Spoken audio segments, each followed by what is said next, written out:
¿Ya? Sí, Mm, doctor, sí se puede ver.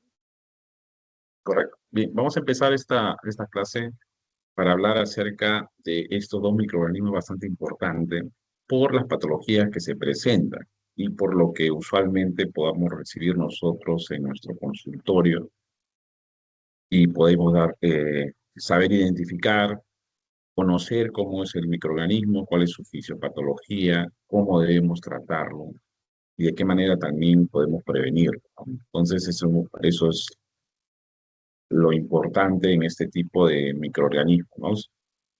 Y es cierto, como parte de microbiología es conocer al microorganismo, pero también saber cuál es el comportamiento que ocasiona en el hospedero, en este caso nosotros, y qué patologías van a producir. Bien, entonces, hablemos entonces más por las enfermedades y después describimos el microorganismo. Campylobacteriosis es una enfermedad infecciosa causada pues, por el Campylobacter, ¿no? Tiempo o cómo se desarrollan los síntomas, entre 2 a 5 días. Una vez que se ha expuesto al microorganismo, empieza la sintomatología. ¿Cuáles son? Diarreas sanguinolentas, náuseas, vómitos, cólicos, dolor abdominal, ¿no? Y puede llegar inflamación diseminada de la sangre en los pacientes inmunosuprimidos, sobre todo, ¿no? Entonces, pero a veces esta sintomatología que presentan, podríamos nosotros pensar que podría ser también una salmonela, una shigella, ¿no? Porque si es sanguinolenta, una shigellósis. Podríamos pensar en eso también, pero tenemos que llegar a nosotros a ver cuál es el microorganismo que está originando, ¿no? Entonces, con esta sintomatología no solo vamos a llegar al diagnóstico porque es un poco general, ¿no? Sin embargo, tenemos que conocer y hacer estudios y podemos ahí hablar ya del Campylobacter como microorganismo, que es una bacteria en forma espiral.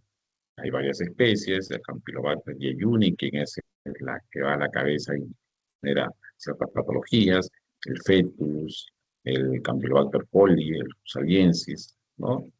Y y otras especies que ya no representan o que se ven muy poco frecuente en humanos, ¿no? Entonces, usualmente crecen en las aves, en la temperatura corporal de las aves, que es el reservorio mayormente, ¿no? En las aves, en las palomas, por eso es que los niños que usualmente pues están en los parques y están aprendiendo a caminar o gatean o juegan, pueden estar en contacto con las heces de las aves y después coger algún alimento y llevárselo a la boca y le producen esto. Entonces, usualmente las personas, los niños que están aprendiendo a caminar o que están gateando, son los más susceptibles a contraer estas enfermedades, ¿no?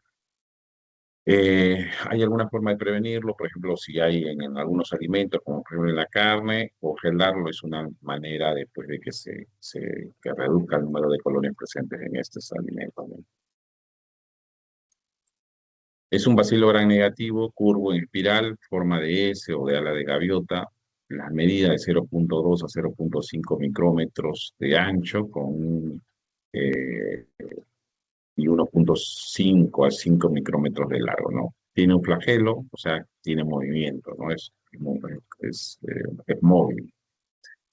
Para nosotros poder aislarlo necesitamos hacer un cultivo, pero para esto necesitamos medios de cultivos especiales, ¿no? Un agar CCDA, que es el persicolato carbón con cefapurazona, o los medios como Campivac, o Putler, o Skill, o Columbia, que tienen sangre de carnero 7,5% y se conserva en una microaerofilia a 37 grados, de 37 a 42 grados, ¿no? O 37 y 42 grados. Colonias son translúcidas, húmedas. Eh, Usualmente en los cultivos jóvenes, o sea, los que están desarrollando rápidamente, vamos a tener la apariencia de vibrio, ¿no? El vibrio es tipo de espiral, pero ya después de las 48 horas tiene un aspecto copóide, ¿no? Requiere un oxígeno reducido, 5 al 10%, crecen lentamente, más o menos unos 3 a 4 días para poder tener un buen aislamiento, ¿no? ¿Cómo lo identificamos? Usualmente en un gran no se visualiza claramente. Hay que tener bastante experiencia, por eso es que se utiliza un carbón fucsina como contraste en el fondo de la lámina para poder visualizarlo en el microscopio, ¿no? Son oxidasa, catalasa positivas, hidróxido de dipurato también positivo, reducen nitratos a nitrito y no crecen cloruro de sodio, ¿no? Sale al 3.5, no crece, ¿no? Y aquí está más o menos como es un algoritmo de cómo hacer el cultivo y la identificación. Hacemos la muestra de S, si es un agar Campylobacter por filtro, le adicionamos 8 gotas de muestra de S o suspensión de solución salina 1 en 10 con la muestra de S, lo hagamos, lo sembramos y lo ponemos a hacer su cultivo. Pero sin embargo también hay otra forma. Ponemos un galvolto que es un agave enriquecido, se incuba por 4 horas a 37 grados y después de 24 horas a 42 grados. Una vez pasado este tiempo, se siembra en agar Campylobacter libre, agar butcher.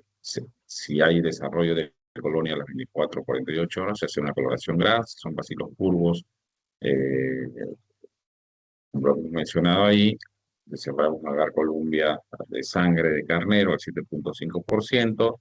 Si desarrolla, cogemos una colonia y le hacemos las pruebas de oxidasa, catalasa y purato, ¿no? Y que hemos mencionado que son oxidasa positivo, catalasa positivo y purato positivo, ¿no? Entonces, con eso podemos nosotros hacer la identificación.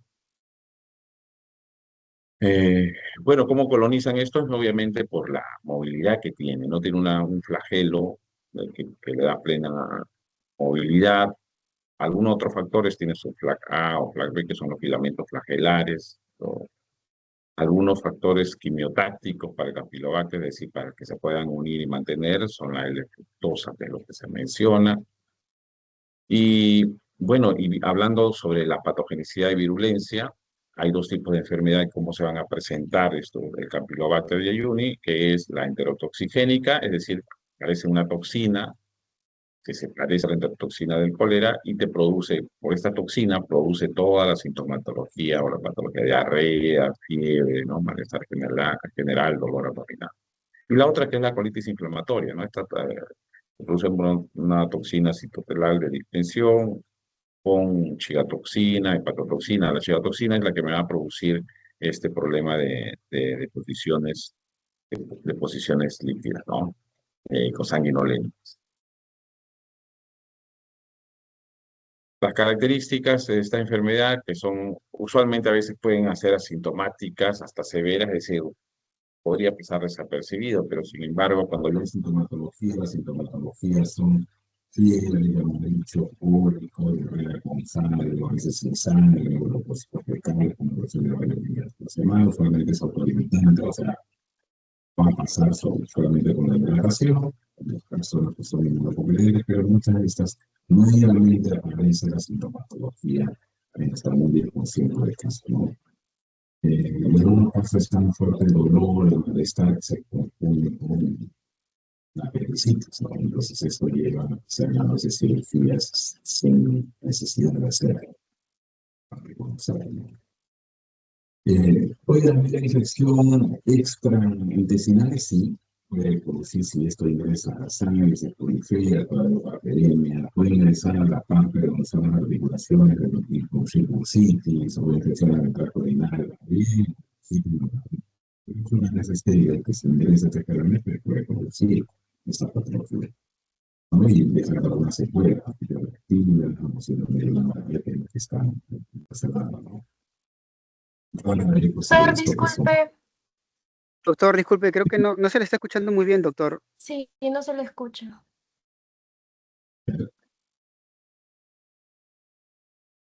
¿Ahora me escuchan? Sí, doctor, Ahora mejor. sí, doctor. ¿Me escuchan? Sí, doctor, mejor, mejor. ¿Están viendo mi pantalla? Sí, sí se ve la pantalla también, doctor. Ya. Le mencionaba que el Campylobacter jejuni también puede presentarse no solamente a nivel del intestino, sino también en otras partes, lo mencionamos acá, si está en la sangre, bacteremia, si está en las articulaciones, la bursitis, o si está en las meningitis, ¿sí? Rara vez ha ocasionado muerte, pero puede dejar algunas secuelas, ¿no? Algunas secuelas que se tienen. Está ¿Y dónde se presenta más? Mayormente en niños. O se ha visto que en niños menores de 5 años hay una tasa de aislamiento de hasta del 12.1%, ¿no? Es decir, entre 40.000 a 60.000 niños se pueden infectar entre 40.000 a 60.000 niños de cada 100.000 niños pueden infectarse, ¿no? Menores de 5 años, estamos hablando. La población general es 90 de cada 100.000 habitantes, es menos, ¿no? Usualmente en niños, ya mencionamos por qué, ¿no? Están caminando, juegan o tocan el piso y comen alimentos en el parque, sobre todo, porque ahí están las aves, ¿no? Las palomas, ¿no? Que usualmente pueden llevar este microorganismo. Y aquí están las fuentes donde podemos encontrar Campylobacter, y eso es donde iba. Para poder nosotros tener conocimiento de cómo prevenir, tenemos que saber dónde está la fuente, ¿no? Bueno, primero que es hiperendémica en varios países, sobre todo en desarrollo como el nuestro. Mayores fuentes de infección son humanas por contaminación ambiental o de los alimentos, por lo mismo que se ha mencionado. Eh, eh, si va a ser una contaminación de persona a persona, es mucho más complicado. Entonces debería ser de que una persona que está con sintomatología o con episodios de diarrea y con una mala higiene por una larga data podría tener una posibilidad de contagiar, ¿no? Y obviamente la contaminación ambiental, ¿no? Los reservorios que crean dichas bacterias causan la contaminación del ambiente y estos pueden aves silvestres, aves de corral, animales domésticos que lo tenemos, esto nos puede llevar a que podamos contagiarnos de esto, ¿no? Entonces, factores de riesgo, presencia de animales en el área de preparación de alimentos, área de cocina, sin suelo cubierto, falta de agua potable también es un problema que bueno, lo tenemos, ¿no? Todavía, consumos de leche crudo, productos lácteos, y prácticas poco higiénicas en la preparación de alimentos, ¿no? Siempre lavarse las manos y tener todo limpio para preparar los alimentos es importantísimo, ¿no? Como les mencionaba, esto remite solo, o sea, podemos solamente hidratarlo y podemos darle tratamiento, hidratarlo, pero como hemos dicho, hay un porcentaje que tiene un día hasta un 10% de recidiva, es decir, nuevamente vuelve a tener la sintomatología, ¿no? Usualmente con una diarrea lo tratamos y desaparece el paciente inmunocompetente, ¿no? Sin embargo, en algunos casos hay que darle tratamiento, ¿no? Y usualmente se le daba anteriormente hacia un alidíxico, pero ya tiene actualmente resistencia a este antibiótico. Entonces, de elección, usualmente los macrólidos como la eritromicina, acitromicina son eficaces, ¿no? También tenemos las cefaloporinas, ampicilinas o la ciprofloxacina, ¿no? Pero usualmente eritromicina, acitromicina son de primera elección.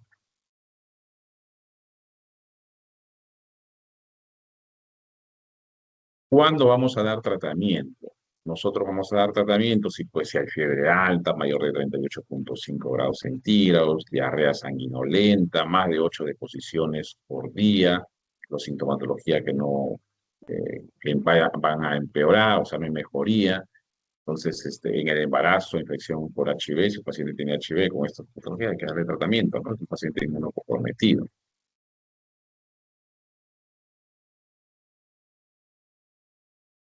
Campylobacter. También existe una metodología rápida que se hace la prueba del gran interrumpido, ¿no? Es decir, se hace la coloración gran, pero no se echa la contraste y lo podemos ver al microscopio, o sea, directamente de las heces. Y ahí podemos ver, ¿no? En aves de gaviota, en afilados, para poder identificar el Campylobacter, ¿no? Entonces es una prueba rápida que se hace con el gran interrumpido para poder hacer un diagnóstico rápido. O sea, tenemos una reacción inflamatoria, puede tener una reacción inflamatoria, y podemos hacer el gran interrumpido para ver si tiene Campylobacter o no. Y de ahí, una vez que tenemos que usualmente en niños, si tenemos esto, ya es un dato importante para darle tratamiento, porque usualmente un tratamiento para un tipo de diarrea con reacción inflamatoria positiva, usualmente estoy pensando pues, en una bacteria como Salmonella o Shigella. Porque ahí el tratamiento de elección es la ciprofloxacina, pero a veces pueden ser resistentes a ella, ¿no? Entonces, pero si ya vamos dirigido que es Campylobacter, podemos darle pues algún macrólido, ¿no? Citromicina o eritromicina. Otro microorganismo importante también para estudiar es el Helicobacter pylori, que es muy parecido, ¿no? Al anterior, descrito por Warren, 1983. Primero lo habían puesto Campylobacter pylori, pero después ya han hecho muchísimos otros reportes por Helicobacter pylori en su tendencia o patogenicidad, ¿no? ¿Y por qué es importante? Porque tiene un papel clave en las enfermedades pépticas y de úlceras, ¿no? Y vamos a estudiar por qué. Usualmente se va a localizar en el antro y va a dañar este tipo de células donde están ahí las que producen pues la gastrina, ¿no? O las células G y las células D. Ahora vamos a hablar acerca de respecto, ¿no? Ahí está, ¿no? Es una bacteria ubicua, es decir, lo podemos encontrar en el ambiente, gran negativo, en forma de espiral, poseyendo toxinas, ¿no? Eh, Poseyendo toxinas, ¿sí? Y usualmente están pues, presentes en países en desarrollo, ¿no? En países socioeconómicos altos, mucho menor este problema. Las infecciones es contraída en la infancia, frecuentemente de madre a hijo, las bacterias pueden permanecer en el estómago por el resto de la vida, ¿no? O sea, nos contaminamos y ahí lo vamos a tener. Iniciar en la parte baja del estómago, el antro habíamos mencionado, ¿no? Está siempre asociada con la inflamación mucosa gástrica y la que asocia a un infiltrado celular inflamatoria, ¿no? Puede producir, liberar factores bioactivos que afectan pues, las células parietales del estómago, que producen el ácido clorhídrico, o sea, las células G, ¿no? Entonces, las células parecidas a las cromoafines, como son células G y células D que producen gastrina y somatostatina. Es decir, las células G me producen la gastrina para producir el ácido clorhídrico, me produce producir el ácido clorhídrico, y las células D producen la somatostatina, que eh, me inhibe cuando hay una hipersecreción de ácido clorhídrico, con la somatostatina me va a inhibir la bomba de protones para reducir esa acidez, ¿no? Y no me dejen lesiones. Pues hay evidencia que este Helicobacter pylori inhibe las células D, que regula la acidez en el estómago y estimula las células, entonces que me produce la gastrina y produce el ácido clorhídrico, ¿no? Entonces, esta es la asociación que se tiene, ¿no? Por eso es importante. Entonces, esta ruta de la infección es más común, sí. Sí, un momentito, por favor, sí.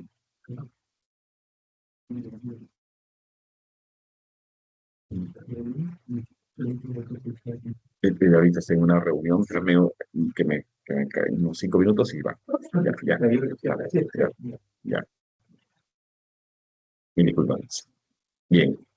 Eh, la ruta más común de infección que le hemos mencionado, oral, o sea, contenido estomacal es transmitido boca a boca, ¿no? Y eso pasa a veces con los niñitos, ¿no? Los niñitos, usualmente cuando se tiene las mamás o tienen la costumbre de darle besos en la boca a los niños, ¿no? Cosa que podríamos evitar, si usted ya lo sabe, poder orientarnos. Entonces, ¿por qué? Porque se transmite, ¿no? Transmitido boca a boca. O fecal oral o relaciones de padres y hijos parecen jugar un papel importante en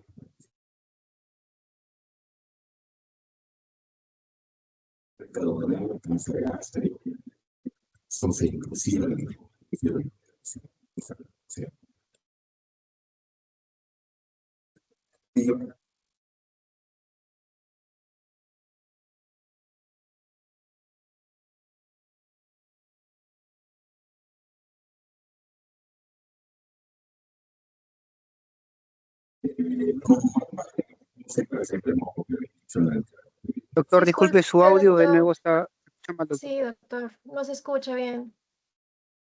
Ahora, Ahora sí, doctor. ¿me escuchan ahora? Sí, doctor. Ya. Sí. Entonces, este Helicobacter pylori también tiene ciertos factores de virulencia, es decir, que me causona mayor patogenicidad, mayor enfermedad. Antígenos de superficie, ¿no? Que son la citotoxina BAC-A o proteína Ka, los factores sigma o flagelina, todos estos son factores de virulencia que presenta esta bacteria para producir esta patología, ¿no? Y el factor sigma y la flagelina son los que producen la adhesión a la mucosa y me va a producir una colonización, ¿no? La morbilidad sí es muy alta, una gastritis crónica, pero la tasa de mortalidad relacionada con el Helicobacter pylori pues no se conoce, muy bajita, ¿no? Muy mínima. Que no solamente es eso, sino se adiciona a otros factores que pueden producir ya pues el tema de la úlcera o el tema que pueda llegar a linfomas o a cáncer, ¿no? Complicaciones, como lo hemos dicho, la perforación de las úlceras, eso sí, o los linfomas, ¿no? Relacionados al gato. intestinal. Se puede adquirir esta enfermedad a cualquier edad, ¿no? De acuerdo a estudios epidemiológicos, la mayoría es adquirida en la infancia, como ya lo hemos mencionado, no hay predilección conocida por el género, las niñas tienen mayor incidencia en la reinfección que adultos hombres, ¿no? Eso es lo que se ha visto. Y los cuadros clínicos que hemos mencionado, el 30-35% no tienen sintomatología, los síntomas son inespecíficos, porque puede haber náuseas, vómitos, dolor, acidez, ¿no? Sin embargo, sí puede existir dispepsia, dolor en el epigastrio, ¿no? Dispepsia, o sea, un malestar gástrico, ¿no? No hay una molestia. Hambre en las mañanas, halitosis, o sea, un mal aliento que se tiene. No hay relación entre los síntomas de la gastritis asociada al Helicobacter pylori y los causados por la dispepsia de otro tipo de clase. No hay que diferenciar esto, ¿no? En algunos casos, algunos niños que están infectados, pequeños, pueden producir dolor abdominal. Usualmente no es lo mismo, ¿no? Usualmente más es la dispepsia que se tiene, no el malestar. Bueno, y esto ya a nivel celular, que lo podemos saber en los tejidos, atrofia en cambios metaplásicos en el estómago, adhesión bacteriana, ¿no? Y la adhesión causa disminución de la duración en la mucosa, ¿no? Lo hemos visto. Bueno, y estos lipopolisacáridos del Helicobacter pylori pueden producir una producción de autoanticuerpos que van a lesionar la mucosa también, ¿no? Bueno, esa es la patogenia de cómo ingresa, cómo está, que pueden ver, se adhiere, ¿no? Se adhiere a la, a la célula, ¿no? Produciendo un daño a nivel de la mucosa. Ahí está, esa es otra gráfica también, cómo se el Helicobacter pylori, se adiciona y me puede producir una lesión ahí de acuerdo a, a, a esos, eh, a la virulencia que tenga, ¿no? ¿Cómo hacemos el diagnóstico? Que es importante saber. Detección del antígeno fecal y Helicobacter pylori para evaluar la erradicación después del tratamiento, usualmente, ¿no?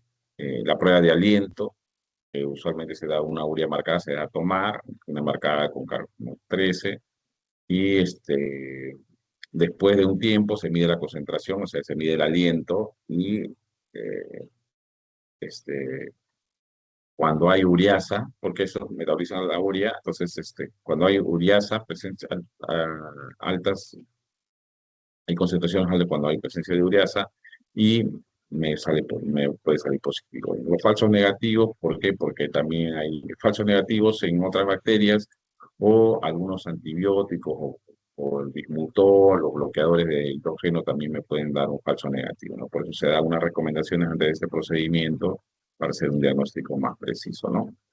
Bueno, detección de anticuerpos que también nos ayuda, ¿no? En algunos casos.